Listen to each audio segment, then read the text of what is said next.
अक्सर लोगों के मन में एक सवाल होता है, क्या उनकी कुंडली में ऐसा योग बन रहा है कि वो फ़ॉरेन जा सकते हैं? वहाँ पर जाके वो काम कर सकते हैं, सेटल हो सकते हैं, परमानेंट रेज़िडेंसी वहाँ की उनको मिल सकती है कि नहीं? ये वाला जो सवाल है, ये बहुत ईज़िली आपकी कुंडली से चेक करके बताया जा सकता है। नमस्ते and welcome to Shreem occult. आज फ़ॉरेन योग की बात करते हैं आपकी कुंडली में। देखिए, अगर आप भी अब्रॉड जाना चाहते हैं तो यहाँ पर कुछ लेवल्स के ऊपर इसे चेक करना पड़ेगा। सबसे पहले D1 से स्टार्ट करते हैं। D1 चार्ट जो कि आपका मेन कुंडली का चार्ट होगा, वहाँ से आपको स्टार्ट करना है। इसके लिए कौन से हाउसेस इंपॉर्टेंट है? सबसे पहला हाउस जो इम्पॉर्टेंट है वो है 12th हाउस। ये आपके जो मदरलैंड है उससे डिस्प्लेसमेंट शो करता है, तो इसका इन्वॉल्व होना is very important. Second number पे बात करेंगे 9th हाउस की, जो कि लॉन्ग ट्रैवल्स का होता है, बट यहाँ पर ये फॉर्चून इन फॉरेन लैंड भी शो करेगा, तो इसका इन्वॉल्वमेंट भी बड़ा ज़रूरी है। और तीसरे लेवल पे आ जाता है 7th हाउस। ये हाउस इंपॉर्टेंट है ताकि इतनी स्ट्रॉन्ग डिज़ायर थी कि पर्सन मूव कर गया अब्रॉड, तो ये तीनों हाउसेस का जो इन्वॉल्वमेंट है वो बहुत ज़रूरी है कहीं ना कहीं अब्रॉड जाने के लिए। ठीक है, ये तो एकदम इनिशियल स्टेप है। अब यहाँ पर आपने चेक क्या करना है, एक और चीज़, बाधक स्थान। अगर आपको बाधक के बारे में नहीं पता, मैंने एक वीडियो बनाई हुई है, आप वो चेक करिए। इस वीडियो को शॉर्ट रखने के लिए मैं एक जनरल गाइडलाइंस दे देता हूँ। बाधक आप कैसे चेक करेंगे? 1 4 7 10, ये जो मूवेबल राशि है इसका 11th हाउस, 2 5 8 11, फिक्स के लिए 9, और 3 6 9 12 इनके लिए 7। अगर आपके पहले घर में this is your first house, इस सेट में से देखिए कि कौन सी राशि लिखी हुई है। ठीक है, उसके बाद में उसका करस्पॉन्डिंग हाउस चाहिए। सपोज करिए आपके यहाँ पर 1 लिखा हुआ है पहले घर पे, तो आपका ये जो 11th हाउस है, ये यहाँ पर जो राशि बैठी होगी वो आपके लिए बाधक कहलाई जाएगी। तो जब अब्रॉड कोई जाना चाहता है तो 12th house, 7th house, 9th house, ये इनका इन्वॉल्वमेंट होना ज़रूरी है। और कहीं कहीं अगर बाधक भी इन्वॉल्व हो जाए, बाधक स्थान स्पेसिफिकली अब इन्वॉल्व हो जाए, तो भी फॉरेन जाने के बहुत ज़्यादा चांसेस बढ़ जाते हैं। अब ये तो हो गया एकदम सिंपल और इजी। ठीक है, this was the first step. अब ये लेवल 1 था, यहाँ पर आपने चेक कर लिया, कुंडली ने शो कर दिया कि आप अब्रॉड जा सकते हैं, वेल एंड गुड। अब इसको एक स्टेप आगे लेके जाएंगे। फिर यहाँ पर चार्ट इन्वॉल्व होगा D4। D4 आपके घर का चार्ट होता है, प्रॉपर्टी का चार्ट होता है, और इंसान कहाँ पर ट्रैवल करता है ये उसका चार्ट होता है। तो D4 का इन्वॉल्वमेंट भी बहुत इंपॉर्टेंट हो गया। अब D4 का जो इन्वॉल्वमेंट है बहुत इजी, इसमें से आपने क्या चेक करना है? Third house. थर्ड हाउस क्यों? क्योंकि ये 12th है from the fourth house. Fourth house आपका घर का हो गया, और ये पूरा ऑल द वे आप गिनते जाएंगे तो यहाँ पर आके जो थर्ड हाउस है वो चौथे से 12वां घर बनता है। ये क्या शो करेगा? लूजिंग होम और लीविंग होम। ठीक है, तो आपने पहला लेवल पूरा चेक किया।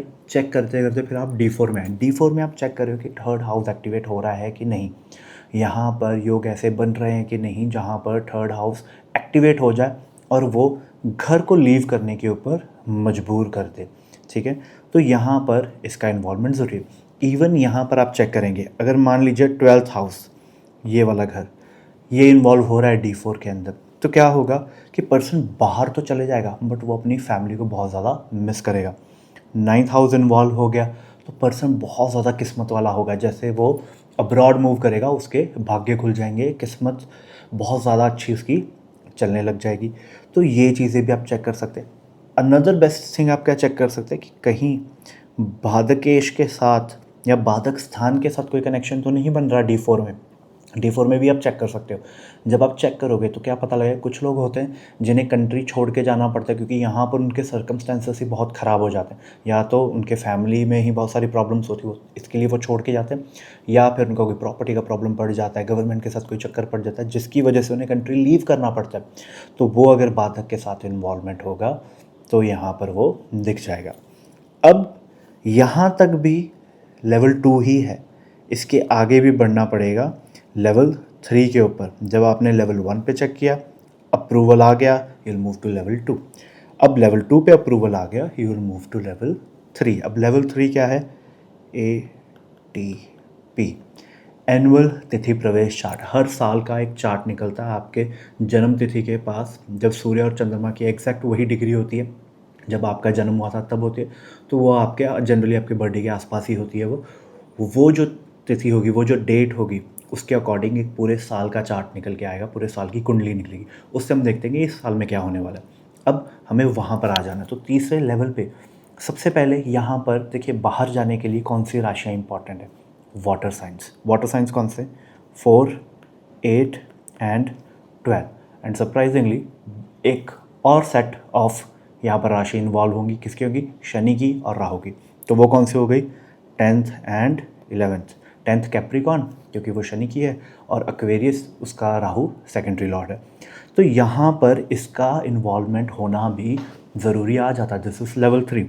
ये इन्वॉल्व होगा तो आप बोलेंगे कि भाई इस साल आप बाहर ट्रैवल करें, क्योंकि महादशा ने सपोर्ट कर दिया, फर्स्ट सेट ने सपोर्ट कर दिया, सेकंड सेट ने सपोर्ट, पर इस साल जाओगे कि नहीं जाओगे वो यहाँ से आप चेक कर पाओगे।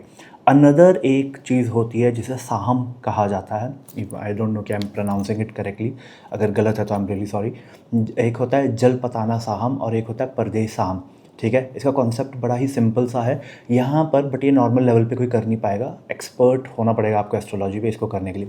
आपको डिग्रीज़ होती हैं, कुछ डिग्री से आप प्लस माइनस करके लगन चेक करके और एक राशि निकल के आती है, उसके अकॉर्डिंग फिर हम देखते हैं कि वो अगर एक्टिवेट हो रही है। सपोज़ किसी के लिए लियो निकल के आ गई जो कि 5वीं है, ठीक है, सारे स्टेप में करता है और मुझे ये दिख गई कि ये भी एक्टिवेट हो रही, तो फिर तो एक डेफिनेटली स्टैंप लग जाता है कि ये पर्सन अब्रॉड जाएगा ही जाएगा। तो लेवल 1 आपने D1 में चेक किया, लेवल 2 आप D4 में चले गए एंड लेवल 3 आप आ गए एनुअल तिथि प्रवेश चार्ट के अंदर। तो ये तो हो गए लेवल 3। अब ग्रह कौन सा इंपॉर्टेंट है? ग्रह यहाँ पर सबसे इम्पॉर्टेंट है राहु। जो फॉरेन जाने का कारक है वो है ही Rahu. Another thing, green card या फिर परमानेंट रेसिडेंसी जो लोग बाहर की लेना चाहते, उसका भी कारक यहाँ पर राहु आ जाता है। तो लेवल 1 पे, 2 पे, 3 पे, सब जगह पे राहु ही वो पीरियड डिलीवर करेगा बाहर जाने का। तो राहु का इन्वॉल्वमेंट इम्पॉर्टेंट है। ऐसा हो सकता है ना कि 12th का जो लॉर्ड है वो 9th में बैठा है विथ राहु, तो ऐसा किसी भी तरीके से उसका इन्वॉल्वमेंट होना बहुत ज़्यादा ही ज़रूरी हो जाता है। तो तब जाकर यहाँ पर फ़ॉरेन जाने का सेटलमेंट, फ़ॉरेन जाने का योग दिख के आएगा। अब ये तो हो गए बेसिक्स यहाँ पर। अब सबसे ऊपर आएगा बॉस लेवल कह दीजिए आप इसे, या सबसे फाइनल अप्रूवल का भी फाइनल अप्रूवल। तो वो क्या होगा? अरुधा 9। ठीक है, ये भी आप चेक करेंगे ऑन ऑल द लेवल्स की अरुधा 9 यहाँ पर हो रही है कि नहीं। ये कहीं ना कहीं 110% कन्फर्म कर देगा कि आप बाहर जाएंगे। ठीक है, तो ये अलग अलग लेवल्स थे जिसके ऊपर मैंने बताया कि आप चेक करेंगे तो आपको एक कंफर्मेशन निकल आएगी कि आप अब्रॉड जा सकते हैं कि नहीं। अब्रॉड जाने के बहुत और भी योग देखे जाते हैं, बहुत सारे होते हैं, बट ये जो 3 लेवल मैंने आपको बताए हैं ये चेक करना है, फाइनल लेवल तक आपने जाना है। तो इससे आपको एक 100% एक्यूरेट आंसर मिल जाएगा कि आप अब्रॉड जा सकते हैं नहीं, वहाँ पे सेटल हो सकते हैं कि नहीं, वहाँ पर किस्मत अच्छी होगी नहीं अच्छी होगी वो भी चेक किया जा सकता है। कुछ लोगों को जाके बहुत ट्रबल आते हैं, बाधक स्थान इन्वॉल्व होता है। इवन एनुअल तिथि प्रवेश में भी अगर आप चेक कर लेंगे तो वहाँ जाके प्रॉब्लम्स आएगी, गवर्नमेंट से इश्यूज़ आ जाएंगे, ये चेक किया जा सकता है। ठीक है, और बहुत कॉम्बिनेशंस हैं, बहुत डीपली एनालाइज करना पड़ेगा तो एक अच्छी रिपोर्ट निकल के आ जाती है कि क्या होगा, कैसे होगा, कब होगा। अब और भी स्टेप्स होते हैं, जैसे एक देखा जाता है कि चंद्रमा से 10वां घर कौन सी राशि में आ रहा है, स्थिर में आ रहा है, चर राशि में आ रहा है। ठीक है, तो उसके अकॉर्डिंग भी एनालाइज लगाया जाता है कि आप पहली बारी में चले जाएंगे, क्योंकि जब चर में आ जाए तो जनरली इंसान पहली ट्रायल में ही चले जाता है, उसने फाइल लगाई और उसका जल्दी ही वीज़ा आ जाता है।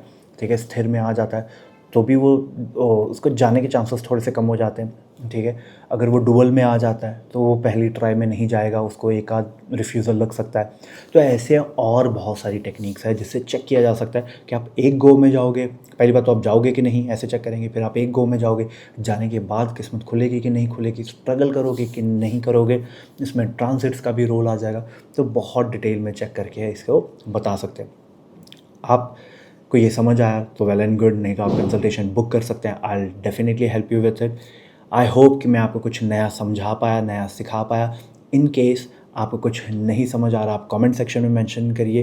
Till then like share and subscribe, और उसके साथ ज़रूर ये वीडियो शेयर करिए जो बाहर जाने के सपने देख रहा है, बाहर जाने के बहुत इनके अंदर इच्छा है, हो सकता है कि उनका इससे भला हो जाए। I will come up with a new video. Till then, नमस्ते।